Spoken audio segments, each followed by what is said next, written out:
सर्व बी-ए-टी-वायच्या विद्यार्थ्यांचं या ऑनलाईन क्लासमध्ये स्वागत करतो. विद्यार्थी मित्र आजच्या तासाला आपल्याला विदेशी भांडवल, फॉरेन कॅपिटल हा टॉपिक पाहायचा आहे. यापूर्वीच्या तासाला आपण भारतीय अर्थव्यवस्थेच्या तिसऱ्या प्रकरणातील आपण उदारीकरण, खाजगीकरण आणि जागतिकीकरण हा टॉपिक पाहितला होता, की उदारीकरण म्हणजे अर्थव्यवस्थेवरील बंधने शिथिल करणे होय. आंतरराष्ट्रीय व्यापार मुक्त करणे त्याला उदारीकरण म्हटलेलं आहे. खाजगीकरण म्हणजे खाजगी लोकांच्या माध्यमातून गुंतवणूक वाढवणे किंवा उत्पादनाची प्रक्रिया जास्तीत जास्त ते या क्षेत्राच्या माध्यमातून करणे आणि जागतिकीकरण म्हणजे आपली अर्थव्यवस्था इतर राष्ट्रांशी जोडणे किंवा एक जागतिक कुटुंब जसं की आपण म्हटलेलं आहे की ग्लोबल व्हिलेज ज्याला आपण म्हणूया की पूर्ण जग एक कुटुंब आहे या भावनेतून अर्थव्यवस्था जोडणे आणि एकमेकांना वैचारिक देवाणघेवाण करणे, भांडवलाची मदत करणे, तंत्रज्ञान देणे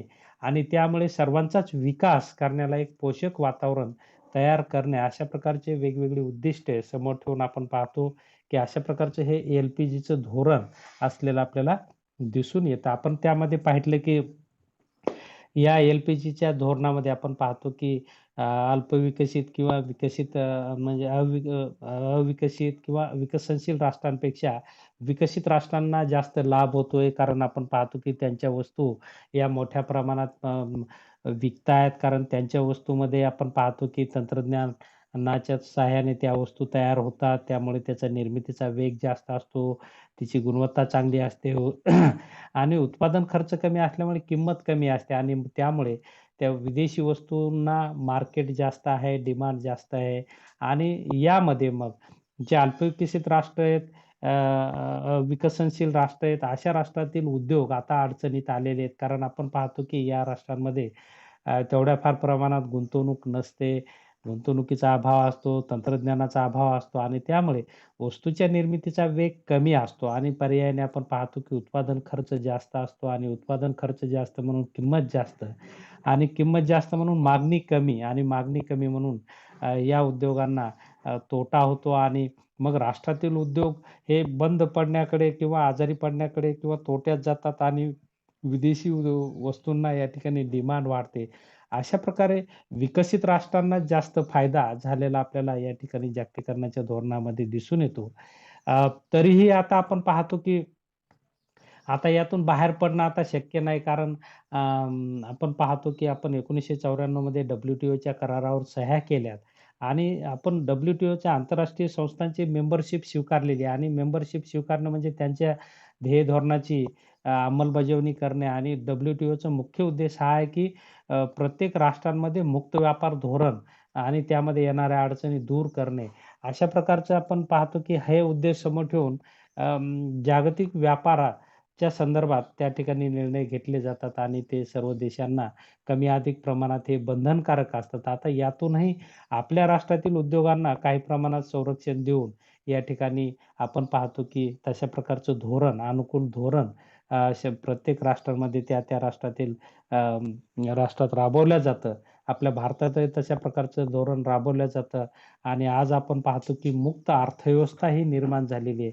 बाजारधिष्ठित अर्थव्यवस्था निर्माण झालेली आहे आणि या अनुषंगाने आपण पाहिलं की मुबलक भांडवल लागत असतं आणि ते भांडवल विदेशामधून आपण पाहतो की विकसित राष्ट्रांमधून त्याचं स्थलांतरण विकसित राष्ट्रांकडे, अल्पविकसित राष्ट्रांकडे किंवा विकसनशील राष्ट्रांकडे मोठ्या फार प्रमाणात झालेलं आपल्याला दिसून येतं. कारण अल्पविकसित राष्ट्रात, विकसनशील राष्ट्रांमध्ये सर्वात महत्त्वाची समस्या ही असते की तिथे भांडवल उपलब्ध नसतं आणि म्हणून आपण पाहतो की विकसित राष्ट्रांमध्ये मोठ्या फार प्रमाणात भांडवल उपलब्ध असतं. मग ते भांडवल जर इकडं आणलं आणि त्यातून जर उद्योग उभे केले, तर आपण पाहतो की त्याचा बेनिफिट जास्त होतो. कारण त्या उद्योग उभे राहिले तर लोकांना रोजगार मिळेल, नैसर्गिक साधनांवर प्रक्रिया होईल आणि त्यामुळे अर्थव्यवस्थेच्या विकासाला एक अनुकूल वातावरण तयार होईल असं आपल्याला म्हणता येईल आणि म्हणून या अनुषंगाने विदेशी भांडवल हे महत्त्वाचं असतं. कारण आपण पाहतो की गुंतवणूक वाढली तर अनेक फायदे त्या राष्ट्राला होत असतात आणि सर्वात महत्त्वाचं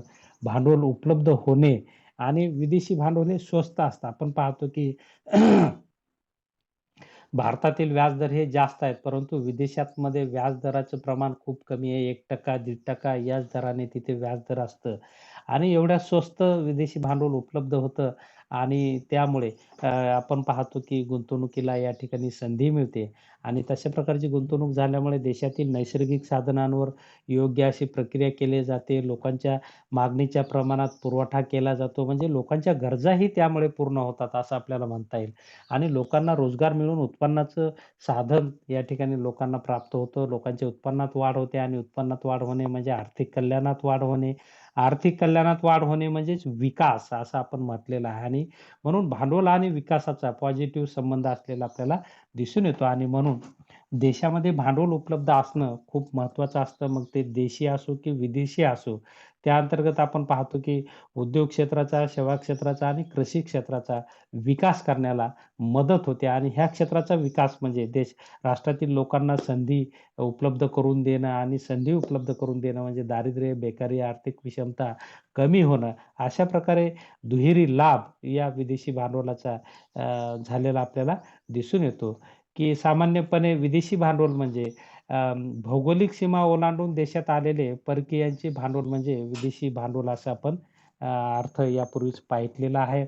त्याचबरोबर कालच्या तासाला आपण विदेशी भांडवलाची गरज किंवा महत्त्व हाही भाग आपण पाहिलेला आहे. त्यामध्ये काही मुद्दे परत मी या ठिकाणी रिपीट करतो, की विदेशी भांडवल यासाठी लागतं किंवा त्याची यासाठी गरज आहे, की भारतासारख्या राष्ट्रात जे दारिद्र्य आहे, ते दारिद्र्याचं प्रमाण जर कमी करायचं असेल, तर देशात गुंतवणूक वाढणं, गुंतवणुकीतून लोकांना रोजगार वाढणं, रोजगारातून लोकांचं उत्पन्न वाढणं गरजेचं असतं आणि त्यासाठी विदेशी भांडवलाची गरज आहे. नाहीतर आपण पाहतो, की त्याशिवाय दारिद्र्य कमी करू शकत नाही. जेवढी गुंतवणूक जास्त, त्यावर तेवढे लोकांना रोजगाराच्या संधी जास्त आणि रोजगाराच्या संधी जास्त, तर दारिद्र्याचं प्रमाण कमी असं आपल्याला म्हणता येईल. म्हणजे दारिद्र्याचं प्रमाण कमी करण्यासाठी विदेशी भांडवलाची आवश्यकता आहे, असं आपल्याला म्हणता येईल.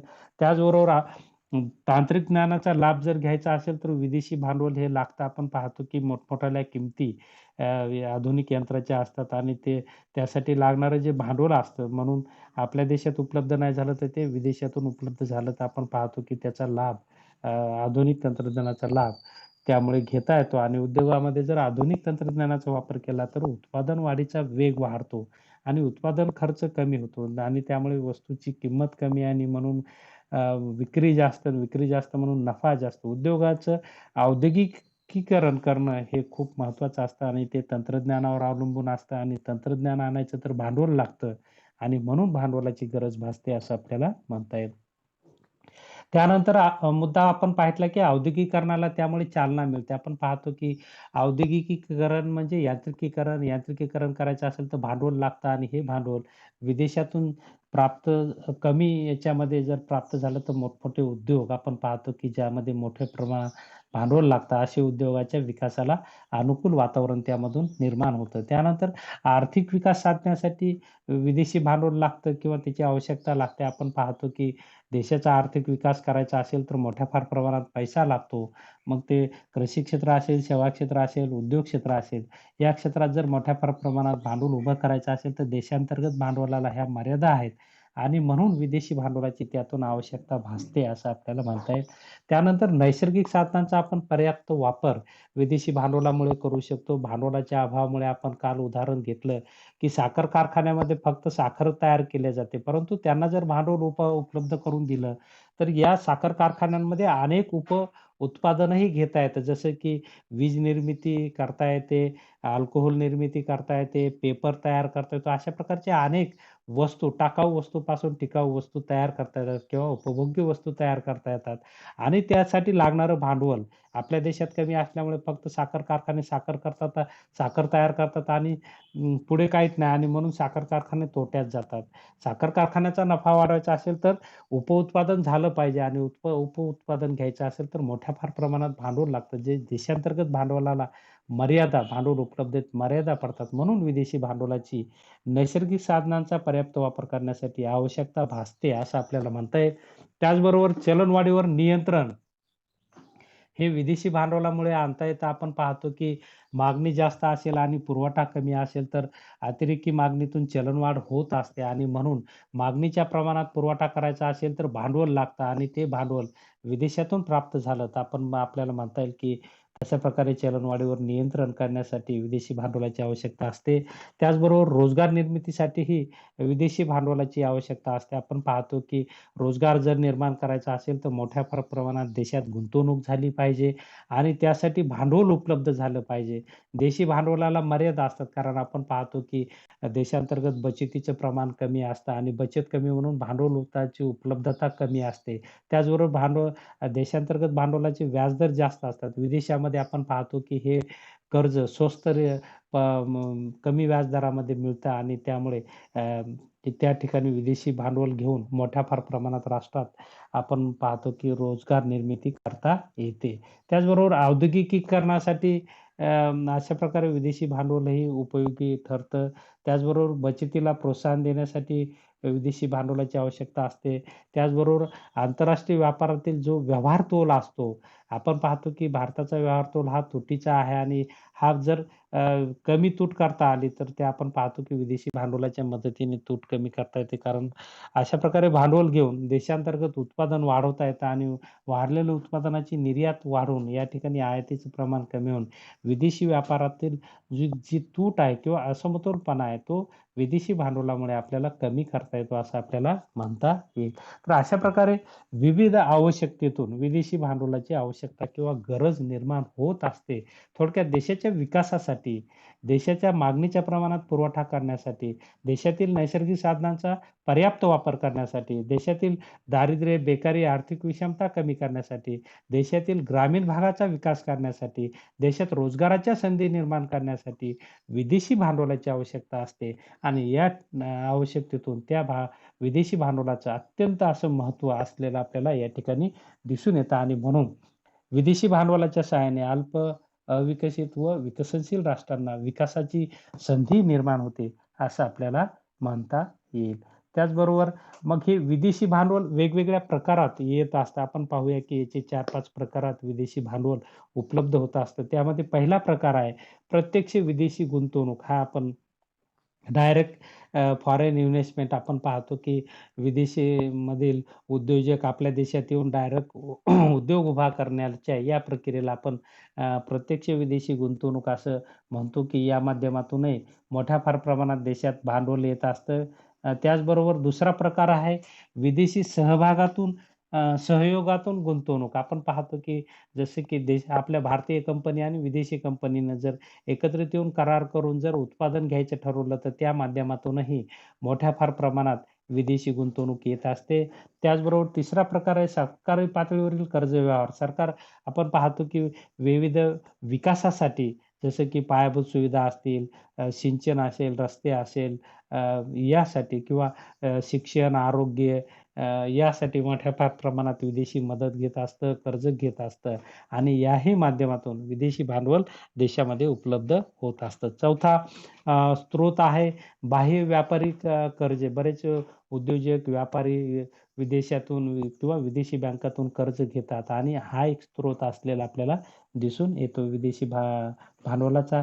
त्यानंतर आंतरराष्ट्रीय संस्थांमार्फत कर्जे. आपण पाहतो की आंतरराष्ट्रीय पातळीवर ज्या संस्था आहेत, ज्या मोठ्या प्रमाणात अल्पविकसित, विकसित म्हणजे विकसनशील राष्ट्रांना मोठ्या प्रमाणात कर्ज पुरवठा करतात. त्यामध्ये आपण पाहूया आशियाई विकास बँक असेल, जागतिक बँक असेल, आंतरराष्ट्रीय नाणेनिधी असेल, आंतरराष्ट्रीय विकास संघटना असेल, या संघटना मोठ्या प्रमाणात वेगवेगळ्या समस्यांवर उपाययोजना करण्यासाठी म्हणा, कमी व्याजदरात, सवलतीच्या व्याजदरात दीर्घकालीन कर्जाचा पुरवठा करत असतात आणि त्या माध्यमातूनही देशामध्ये मोठ्या प्रमाणात विदेशी भांडवल येत असतं. अशा प्रकारचे 5 विविध सोर्सेस विदेशी भांडवलाचे असलेले आपल्याला दिसून येतात. तर अशा प्रकारे विदेशी भांडवल जास्तीत जास्त आपल्या देशात यावं, यासाठी प्रत्येक राष्ट्र किंवा भारतात प्रयत्न केले जातात. आपण पाहतो की प्रत्येक राज्याचे मुख्यमंत्री विदेश दौरे करतात, पंतप्रधानही विदेश दौरे करतात आणि त्या दौऱ्यामध्ये तेथील उद्योजकांना किंवा गव्हर्नमेंटला आवाहन करतात किंवा विविध आंतरराष्ट्रीय पातळीवरील संस्थांना आवाहन करतात, की तुम्ही आमच्या देशात या आणि गुंतवणूक करा किंवा आमच्या देशात यासाठी आम्हाला मदत करा. आरोग्यासाठी असेल, शिक्षणासाठी असेल, पायाभूत सुविधांसाठी असेल. आता आपण पाहतो की आपल्यामध्ये जी मेट्रो रेल्वे यायली, आपल्या भारतामध्ये जी मेट्रो रेल्वे यायली ती आपण पाहतो की जपानच्या मदतीने आपण हा प्रकल्प पूर्ण करत आहोत. अशा प्रकारे आपण पाहतो की अनेक कामं विदेशी मदतीच्या सहाय्याने आपल्याला पूर्ण करता येतात आणि शासन त्यासाठी सर्व पातळ्यांवर एक अनुकूल धोरण असं राबवत असतं आणि त्या धोरणामुळे आपण पाहतो की विदेशी गुंतवणूक ही वाढलेली आहे. काल आपण टेबल पाहितला की भारतातील विदेशी गुंतवणूक ही मोठ्या फार प्रमाणात वाढलेली आहे. आज आपण पाहतो की ती 4,00,000 म्हणजे दरवर्षी त्याचं प्रमाण आहे 4,00,000च्या पुढे भारतामध्ये 4,00,000 कोटी दरवर्षी आपण पाहतो 3,00,000 कोटी, 4,00,000 कोटी च्या जवळपास भारतामध्ये विदेशी गुंतवणूक होत आहे आणि हा आकडा खूप मोठा आहे. त्यामुळे आपण पाहतो की भारतीय लोकांना नवनवीन वस्तू या ठिकाणी मिळत आहेत. त्यातून त्यांच्या गरजा पूर्ण होत आहेत. वस्तूंचा पुरवठा वाढत आहे. त्यामुळे आणि ह्या आपण पाहतो की त्यामुळे वस्तूंचा पुरवठा वाढल्यामुळे चलनवाढ नियंत्रणात येते. हे सर्वात मोठा लाभ देशातील जनतेला झालेला आपल्याला दिसून येतो. त्याचबरोबर रोजगाराच्या संधीही त्यातून प्राप्त होतात आणि देशात जास्तीत जास्त रोजगार निर्माण व्हावा हाच उद्देश गव्हर्नमेंटचा असतो आणि त्या अनुषंगाने गव्हर्नमेंट अशा प्रकारे म्हणजे देशात विदेशी गुंतवणूक व्हावी, विदेशी भांडवल व्हावं या अनुषंगाने धोरण ठेवतं. ते लवचिक धोरण असतं. वेळोवेळी त्याच्यामध्ये अनुकूल असे बदल केले जातात. आता आपण पाहतो की सगळं हे कॉम्प्युटरायझ्ड झालेलं आहे. ऑनलाईन सगळी गुंतवणूक होत आहे आणि ऑनलाईन सगळं ह्या परवानग्या मिळत आहेत आणि त्यामुळे आपण पाहतो की यामध्ये स्पीड आलेली आहे.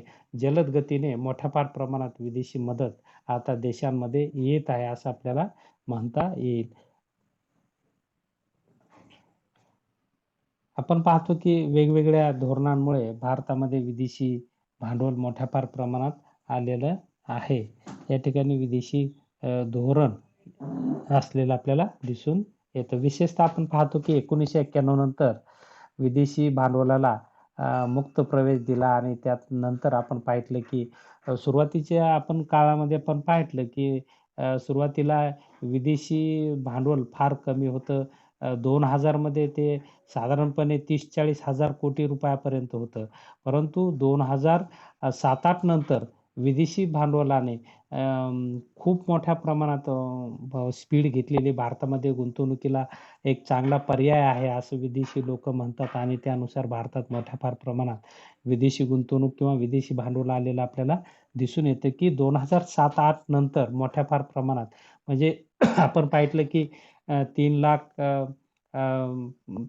3,00,000 कोटीच्या पुढेच दरवर्षी विदेशी गुंतवणूक भारतामध्ये वेगवेगळ्या या प्रकाराच्या माध्यमातून मग थेट विदेशी गुंतवणूक असेल किंवा शेअर मार्केटमधील गुंतवणूक असेल, की जे गुंतवणुकीचे वेगवेगळे प्रकार आहेत, त्या सर्व प्रकारांमधून गुंतवणूक आता मोठ्या फार प्रमाणात वाढत आहे आणि त्याचा लाभ आपण पाहतो, की भारताला होत आहे आणि तशा प्रकारचे अनुकूल कायदे ही शासनाने केलेले आहेत, की ज्या कायद्यांमुळे विदेशी गुंतवणूक वाढीला या ठिकाणी चालना मिळते असं आपल्याला म्हणता येईल.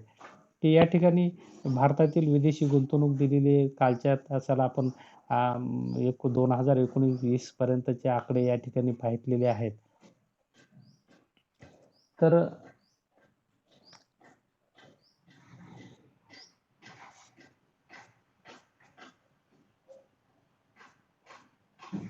या ठिकाणी विदेशी भांडवलाची आणि भारताचा विकास अशा प्रकारचं एक पॉझिटिव्ह रिलेशन आहे आणि काय भूमिका आहे विदेशी भांडवलाची भारताच्या विकासामध्ये. त्यामध्ये आपल्याला सांगता येईल, की या भूमिकेतून पहिला मुद्दा सांगता येईल, की विदेशी भांडवलामुळे गुंतवणुकीत वाढ होते. आपण पाहतो, की गुंतवणुकीचं प्रमाण वाढलं, की रोजगार वाढतो आणि रोजगार वाढला, की आपण पाहतो, की वस्तूला मागणी येते, त्याचबरोबर पुरवठा वाढतो आणि अर्थव्यवस्था विकसित होत असते आणि त्यामुळे विदेशी भांडवलाच्या वाढत्या प्रवाहामुळे गुंतवणुकीचा दर वाढण्यास मदत झालेली आहे. आज आपण पाहतो की राष्ट्रीय उत्पन्नाच्या 40% गुंतवणुकीचा दर आपल्याकडे असलेला या ठिकाणी दिसून येतो. जो की सुरुवातीला हा 10% होता. त्यानंतर वाढत आज तो 40% पर्यंत गेलेला आपल्याला दिसून येतो. त्यानंतर किमतीमध्ये स्तर येतात. आपण पाहितलं की चलनवाढीवर नियंत्रण मिळवायचं असेल तर गुंतवणूक होणं महत्त्वाचं आहे आणि देशांतर्गत भांडवल कमी उपलब्ध होत असेल तर विदेशी भांडवलच्या मदतीने तशा प्रकारचं आपण पाहितलं की जर देशात गुंतवणूक झाली तर वस्तूचा पुरवठा वाढतो आणि पुरवठा वाढला तर किमती कमी होतात असं आपल्याला दिसून येतं आणि त्याचबरोबर अनेक वस्तूंची निर्मितीही व्हायला मदत होते. त्यामुळे आयात या ठिकाणी थांबते आणि निर्यात वाढते. त्यामुळे भारताचा व्यापार देखील या ठिकाणी अनुकूल होण्यास मदत होते. त्यानंतर विद्युत पुरवठा व जलसिंचन आपण पाहतो की मोठ्या फार प्रमाणात मधात विजेचे शॉर्टेज आलं आणि त्यामुळे आपण प्रायव्हेट क्षेत्रालाही वीज निर्मितीचे अधिकार दिले आणि या क्षेत्रामध्ये मग मोठ्या प्रमाणात विदेशी गुंतवणूक झालेली किंवा विदेशी भांडवल आलेलं आपल्याला दिसून येतं.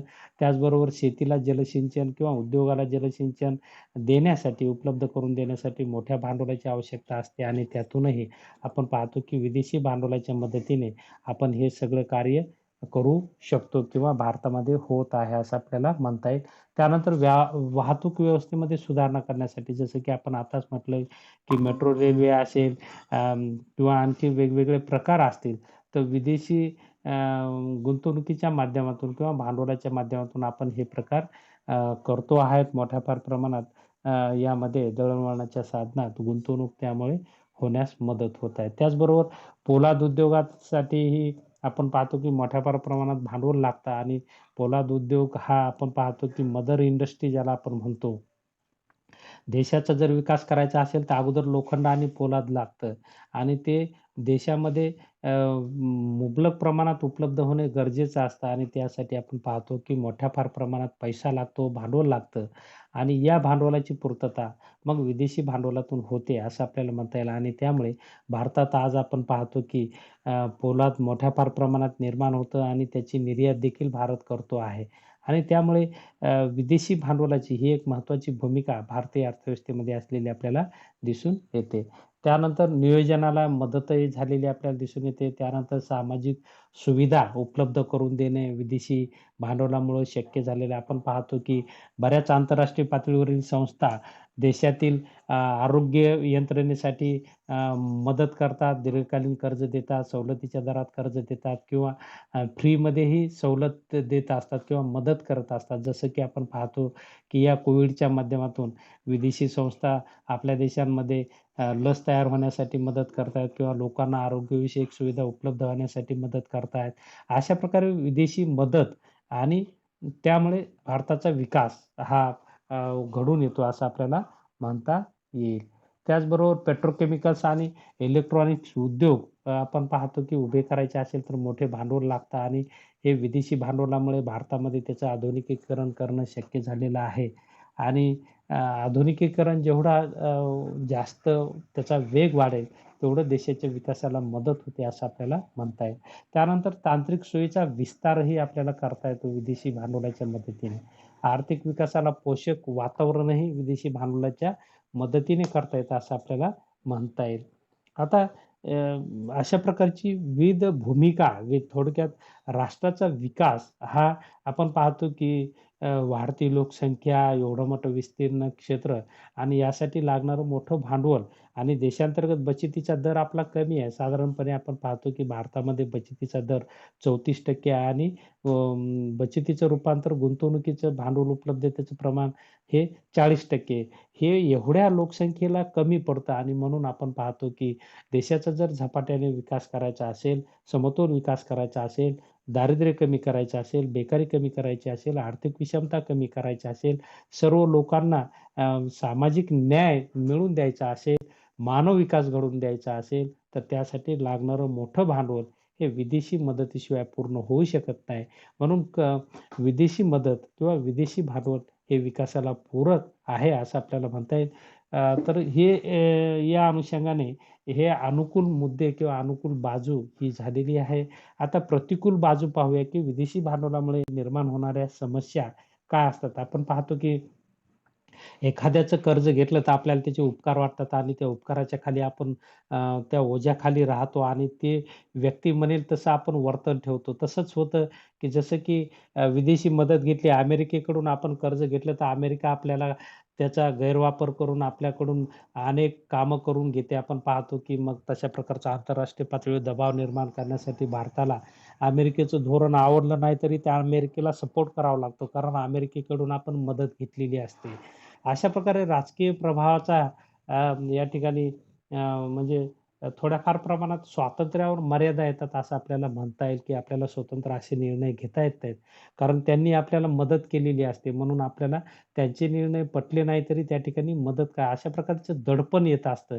जसं की आंतरराष्ट्रीय पातळीवर विविध राष्ट्रांमध्ये गट निर्माण झाले, तर मग ज्या राष्ट्राने आपल्याला कर्ज पुरवठा केलेला आहे किंवा मदत केलेली आहे, त्या राष्ट्रांच्या गटामध्ये आपल्याला आपली इच्छा नसतानाही जावं लागतं. अशा प्रकारचं दडपण किंवा तशा प्रकारे दबाव आणला जातो आणि त्यामुळे आपण पाहतो की विदेशी भांडवलामुळे राजकीय दबाव येत असतो. ही एक साइड इफेक्ट किंवा प्रतिकूल परिणाम विदेशी भांडवलाचा असलेला दिसून येतो. त्यानंतर मदत स्वीकारण्याची क्षमता आपण पाहतो की या ठिकाणी विदेशी मदतीमुळे विकासाला चालना मिळत असली तरी, मदत स्वीकारण्याची क्षमता अर्थव्यवस्थेत असली पाहिजे. मदत सामावून घेण्याची क्षमता नसेल तर भांडवलाचा अपव्यय होतो आणि देशाचा कर्जबाजारीपणा वाढतो. भारतासारख्या विकसनशील देशामध्ये प्रकल्प उभे करणे व त्याची कार्यवाही करणे यास बराच विलंब लागतो. अनेकदा प्रकल्पाची उत्पादन क्षमता पूर्णपणे वापरली जात नाही आणि प्रकल्प अकार्यक्षम ठरतात आणि त्यामुळे विदेशी भांडवल स्वीकारण्यासाठी योग्य क्षमता अर्थव्यवस्थेत निर्माण करणे आवश्यक असतं, परंतु त्या क्षमता नसतील तर ते नुकसानकारक ठरतं असं आपल्याला म्हणता येईल. त्यानंतर मदतीतील अनिश्चितता. भारताला प्राप्त होणाऱ्या विदेशी मदतीचे स्वरूप अनिश्चित असते. विदेशी भांडवल किती प्रमाणात व कोणत्या स्वरूपात मिळेल हे निश्चित नसतं. काही वेळा विदेशी मदत निर्धारित वेळेत मिळत नाही. मदत मिळण्यास विलंब लागल्याने संबंधित प्रकल्पाचे नुकसान होते. विशिष्ट कालावधीत विदेशांकडून नेमकी किती व कशी मदत मिळते हे अधिकच स्पष्ट झाल्यास विकासाच्या योजना त्या काळात प्रभावीपणे अंमलात आणता येतील. तरच त्याचा फायदा होईल, अन्यथा नुकसान होईल. त्यानंतर विदेशी कर्जात वाढ. आपण पाहतो की कर्ज मिळाले म्हणून आपण जर घेतलं तर देशावर विदेशी कर्ज वाढतं आणि विदेशी कर्ज हे विकासामध्ये अडथळे निर्माण करतं. आपण पाहिलं की 1991च्या पूर्वी भारतावर मोठ्या प्रमाणात विदेशी कर्ज झाल्यामुळेच आपण अशा प्रकारे एल-पी-जी धोरण स्वीकारलं आणि पुन्हा जर कर्ज वाढत असेल, तर त्यातून आपलं सार्वभौमत्व अडचणीत येतं. राष्ट्राचं सार्वभौमत्व अडचणीत येतं असं आपल्याला म्हणता येईल. आज आपण पाहतो की भारतावर विदेशी कर्जाचं प्रमाण जे देशाच्या जी-डी-पीच्या 35% आहे. आता हे प्रमाण तसं पाहायला गेलं खूप आहे. तर तसं हे प्रमाण कमी व्हायला पाहिजे. तरच भारताचे सार्वभौमत्व टिकेल. नाहीतर आपण पाहतो की मग राजकीय दबावातून आपल्याला वेगवेगळे निर्णय घ्यावे लागतात. त्यानंतर आपण पाहतो की असमतोल विकासाची शक्यता. आपण पाहतो की विदेशी भांडवल हे खाजगी असतं. खाजगी भांडवल हे जिथं नफा असतो तिथंच त्याची गुंतवणूक केल्या जाते. त्यामुळे अशा विदेशी भांडवलातून ग्रामीण भागात उद्योग निर्माण होणं कठीण असतं किंवा मागासलेल्या राज्यांमध्ये उद्योग निर्माण होणं कठीण असतं. त्यांना सोयीच्या ठिकाणी जिथं पायाभूत सुविधा आहेत, जिथं मार्केट आहे, अशा ठिकाणी मोठ्या प्रमाणात विदेशी भांडवल येतं. अ, ग्रामीण भागात ते जात नाही आणि म्हणून असमतोल विकास त्यातून घडून येतो असं आपल्याला म्हणता येईल. त्याचबरोबर कर्ज वापरावरील मर्यादा आपण पाहतो की बऱ्याच वेळा ह्या मर्यादा असतात आणि त्यामुळे त्याचा उपयोग फारसा होत नाही. त्यानंतर स्वयंप्रेरणेचा अंतही यामुळे होतो. आपण पाहतो की विदेशी भांडवलामुळे नकळतपणे आपण आपल्या गोष्टी सोडून दुसऱ्यांच्या दबावाखाली येतो आणि तशा प्रकारचे निर्णय घेतो आणि त्यामुळे या निर्णयाचा फटका देशाला बसतो. त्यानंतर मदतीचा अपुरा वापर, महाग विदेशी भांडवल, त्यानंतर अनिष्ट स्पर्धा, अशा प्रकारच्या समस्या या विदेशी भांडवलामुळे निर्माण झालेल्या आपल्याला दिसून येतात. आता एकंदरीत या समस्या जरी असल्या, तर वाढती लोकसंख्या, त्यांच्या अपेक्षा, त्यांना रोजगार पूर्ती करण्याचं आव्हान, आणि त्याचबरोबर मागणीच्या प्रमाणात पुरवठा वाढवण्याचं एक आव्हान जर पेलायचं असेल, तर भारतासारख्या राष्ट्राला विदेशी भांडवलाशिवाय पर्याय नाही, असं आपल्याला म्हणता येईल. तर या ठिकाणी आपण थांबूया. या तासाला आपण उपलब्ध झालात, शांतपणे ऐकून घेतलं, त्याबद्दल आपले आभार व्यक्त करतो आणि या ठिकाणी थांबतो. तर या ठिकाणी भारतीय अर्थव्यवस्थेचा सिलेबस आता संपलेला आहे. आपला हा शेवटचा टॉपिक होता विदेशी भांडवल, फॉरेन कॅपिटल, विदेशी गुंतवणूक आणि त्याची भारतीय अर्थव्यवस्थेवरील मधील भूमिका आणि त्याचे परिणाम. आपण पाहितलं अनुकूल आणि प्रतिकूल परिणामही पाहितलेले. भूमिका म्हणजेच पॉझिटिव्ह परिणाम असतील आणि समस्या म्हणजेच प्रतिकूल परिणाम असतील. तर अशा प्रकारे आपण विविध मुद्द्यांच्या आधारे विदेशी भांडवल, विदेशी गुंतवणूक हा भाग आपण समजून घेतलेला आहे.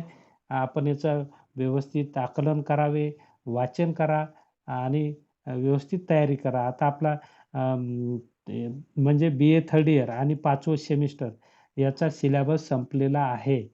औद्योगिक अर्थशास्त्राचाही सिलेबस आपला संपला आणि भारतीय अर्थव्यवस्थेचाही सिलेबस संपलेला आहे. त्यामुळे आता तुमच्या लेव्हलवर तुम्ही आता तुमचे जर काही या सिलेबसच्या संदर्भात प्रॉब्लेम असतील तर मला ते विचारू शकता किंवा आणखी आपण परीक्षेच्या अनुषंगाने आता आपण पाहतो की साधारणपणे तुमची परीक्षा ही डिसेंबरमध्ये होण्याची शक्यता आहे आणि त्या अनुषंगाने आता दिवाळीच्या सुट्ट्या आणि दिवाळीनंतर तुमची परीक्षा होणार आहे आणि त्या अनुषंगाने तुमचं आता अभ्यासाचं नियोजन करा. त्यामध्ये काही अडचणी आल्या तर मला विचारा. आपण एम-सी-क्यूच्या संदर्भातही काही लेक्चर्स या ठिकाणी घेणार आहोत.